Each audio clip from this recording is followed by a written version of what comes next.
The numbers are staggering. Almost 20,000 Ontario students with disabilities couldn't attend school last year because of a lack of supports. The Ontario Autism Coalition tells us removing trustees will strip away yet another layer of critical support, worsening the already dire situation.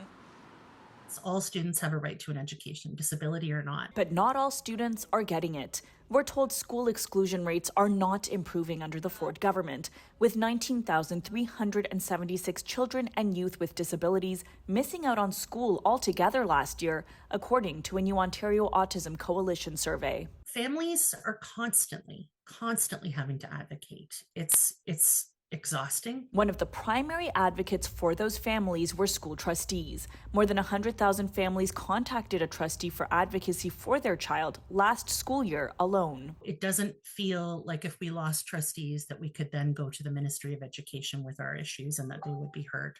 So it would be a devastating loss for our community. Blaming financial mismanagement, the Education Minister has already stripped trustees of their powers at 5 of Ontario's largest school boards and threatened to eliminate them altogether by the end of the year.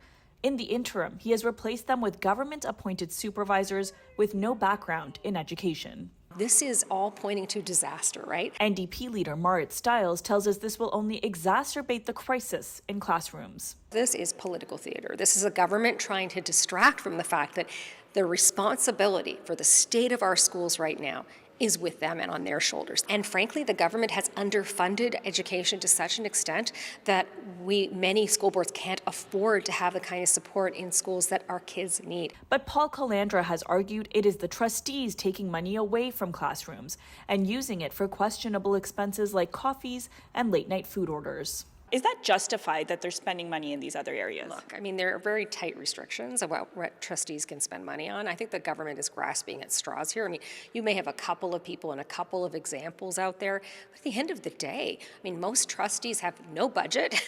We called, emailed, and texted the Education Minister's office, but they didn't reply to our request for comment. For City News, I'm Tina Yazdani.